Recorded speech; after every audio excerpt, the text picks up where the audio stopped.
Hello dear comrades, कैसे हो आप सभी। आई होप सभी लोग अच्छी होंगे।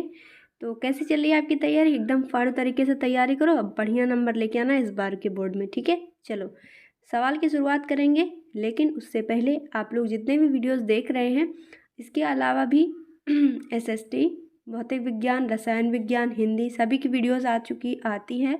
तो आप लोग डेली डेली उसको चेक करा करिए, ठीक है। चलिए सवाल की शुरुआत करेंगे। पहला सवाल आपका है, मनुष्य का प्रमुख उत्सर्जी उत्पाद होता है अमोनिया, यूरिया, यूरिक अम्ल या अमीनो अम्ल। तो करेक्ट आंसर क्या हो जाएगा बच्चों, यूरिया। जो प्रमुख उत्सर्जी उत्पाद होता है मनुष्य का, वो क्या होता है, यूरिया। कैसे, देखो जब जो है आप टॉयलेट जाते हैं तो उसके माध्यम से थोड़ा बहुत ये जो बनता है यूरिया का मात्रा वो निकलता है, ठीक है। तो यही होता है मुख्य उत्सर्जी उत्पाद। ओके, चलिए अब आपको एक चीज़ और बताना है कि यूरिया का फॉर्मूला क्या होता है, क्योंकि मैंने आपको ये बताया हुआ है और सबसे पहले लैब में यूरिया किसने बनाया था वो भी आपको कमेंट करके लिखना है। सारी चीज़ें मैंने आपको बता रखी हैं ना। चलिए, और हाँ, इसी के साथ साथ आपको जो अगर आपको आंसर नहीं आता है इसका, तो कम्युनिटी पोस्ट में जो क्विज़ है उस पर जाके ये आंसर आप देख सकते हैं इसका, क्योंकि मैंने इस पर क्विज़ ज़रूर डाला है।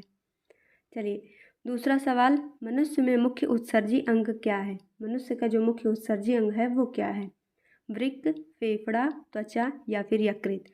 करेक्ट आंसर क्या हो जाएगा, वृक्क, यानी कि ऑप्शन ए शरीर का, ऑप्शन ए क्वेश्चन का सही आंसर बनेगा। जो फेफड़े, यकृत और त्वचा अतिरिक्त उत्सर्जन अंगों के अंतर्गत आते हैं, ठीक है। ये अतिरिक्त हैं, लेकिन प्रमुख में कौन आता है, याद रखिएगा वृक्क आता है, ठीक है। चलिए बढ़ेंगे अपने अगले सवाल की तरफ, लेकिन आप लोग को जितने भी सवाल करा रही हूँ मैं उसको अच्छे से पढ़िएगा, नोट करते हुए चलिएगा। जो भी डाउट आए तो आप ज़रूर से पूछिए, चाहे कम्युनिटी बॉक्स में पूछिए, चाहे इसी वीडियो के नीचे कमेंट करके आप पूछ सकते हैं, ठीक है। चलिए अगला सवाल, क्वेश्चन नंबर 3, वृक्क बना होता है मूत्र वाहिनियों से, नेफ्रॉन से, शुक्रजनक नलिकाओं से या मेलपीघियन नलिकाओं से। तो करेक्ट आंसर क्या हो जाएगा बच्चों इसका, नेफ्रॉन से, यानी कि ऑप्शन बी सवाल का सही जवाब होगा। अब देखिए एक चीज़ और याद रखिएगा, जो मनुष्य का वृक्क होता है प्रत्येक वृक्क में लगभग 18 से 12 लाख महीन लंबी और कुंडलित नेफ्रॉन होती है, ठीक है। कितना होता है, 18 से 12 लाख प्रत्येक वृक्क में। ओके, तो ये सभी कॉन्सेप्ट जो मैं आपको बताते चलती हूँ ना, बहुत अच्छे से इसको देखिएगा बच्चों। बहुत ही ज़्यादा इस पर सवाल बनेंगे आपसे इस बार के पेपर में, आप देख लीजिएगा। चलिए बढ़ेंगे अपने अगले सवाल की तरफ, क्वेश्चन नंबर 4। लेकिन उससे पहले आप वृक्क की जो संरचना है आपको आना चाहिए, तो आप चित्र में अच्छे से देख लीजिए। आप इसको पेंसिल लेकर के कॉपी में ट्राई भी कर लीजिए, कॉपी पर बना करके। इससे ये होगा कि आपको अगर फिगर बनाना होगा तो आपकी प्रैक्टिस पहले से रहेगी, तो आपको आसानी से सवाल आ जाएंगे, है ना।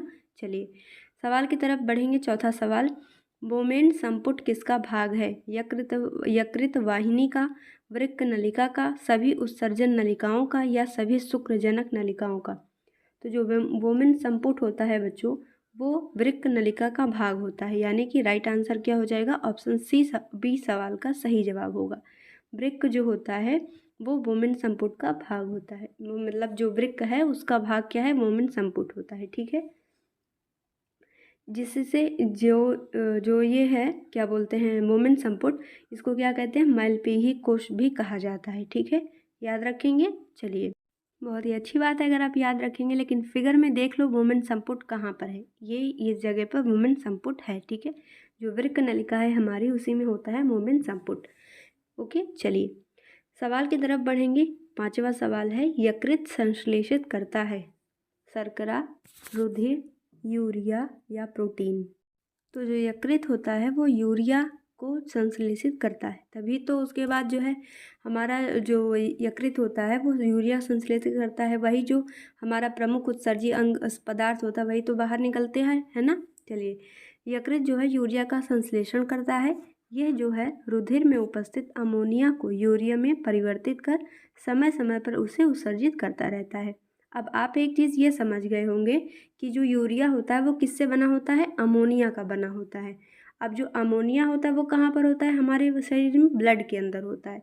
तो ब्लड के अंदर जो अमोनिया होता है उसी से जो यकृत है वो क्या बनाता है, यूरिया बनाता है वेस्ट के रूप में, जो कि एक प्रमुख उत्सर्जी पार्ट होता है, ठीक है।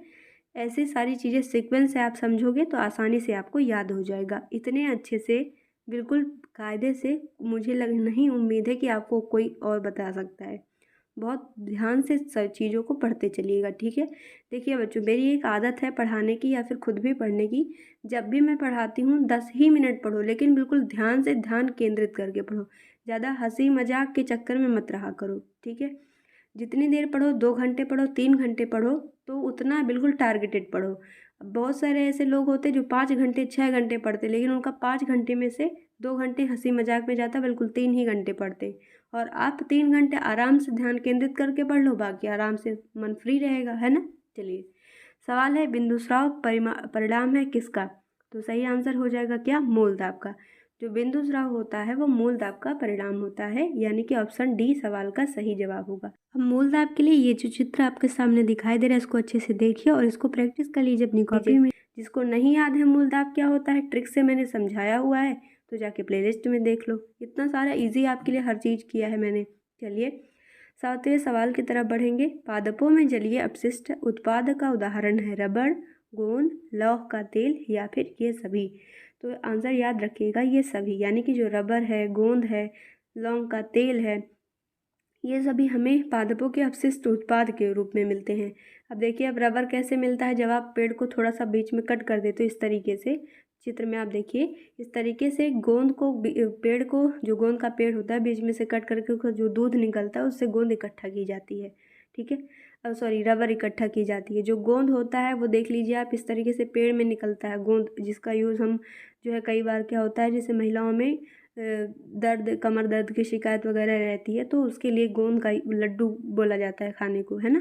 तो चलिए, ये इस तरीके से ये जो सभी होते हैं वो पादपों का वेस्ट होता है, जो हमें यूजेबल होता है। देखो, पौधे से हमें क्या क्या सीखने को मिलता है। पौधे तो अपना जो अपशिष्ट है, वो वेस्ट है, वो निकाल रहे हैं, लेकिन उनका वेस्ट भी किसी किसी न किसी रूप में हमें जो है फ़ायदा करता है। तो देखो, पौधे को किसी से कुछ नहीं चाहिए, लेकिन वो हमें हरदम कुछ ना कुछ देता रहता है ना। तो ऐसा मत सोचो, आपके जीवन में भी कुछ ऐसे होंगे जो आपको कुछ नहीं देते होंगे, लेकिन उनका कहीं ना कहीं आपके लिए महत्व तो जरूर होता होगा, है ना। चलिए सवाल की तरफ बढ़ेंगे। 8वां सवाल है, चमड़े के शोधन में किसका उपयोग होता है, टेनिन, रेजिन, गोंद या इनमें से कोई नहीं। तो चमड़े के शोधन में टेनिन का यूज़ किया जाता है, यानी कि ऑप्शन ए सवाल का सही जवाब होगा। Okay okay. अब देखो, अब मैं आपको एक चीज़ और बता दूं, चमड़े के उद्योग के लिए कौन सा शहर अपने पूरे उत्तर प्रदेश में फेमस है। तो राइट आंसर क्या हो जाएगा, कानपुर। चमड़े के उद्योग के लिए कानपुर बहुत ही बड़ा फेमस शहर है। कानपुर को क्या कहा जाता है, मैनचेस्टर कहा जाता है। उत्तर प्रदेश का पूर्व का मैनचेस्टर किसे कहा जाता है, कानपुर को कहा जाता है। अब ऐसे कौन कौन से बच्चे हैं जो कानपुर से वीडियो मेरा देखते, कमेंट करिएगा, ठीक है। चलिए सवाल नंबर 9 आ चुका है, जो कि आज का सेकंड लास्ट सवाल है। बिंदु श्रवण की क्रिया के लिए पादपों में कौन सी संरचना पाई जाती है, धमनिकाएं, छाल, जलरंध्र या फिर कोशिकाएं। तो करेक्ट आंसर क्या हो जाएगा इसका, बिंदु स्राव, यानी कि सॉरी, बिंदु स्राव मैंने कह दिया।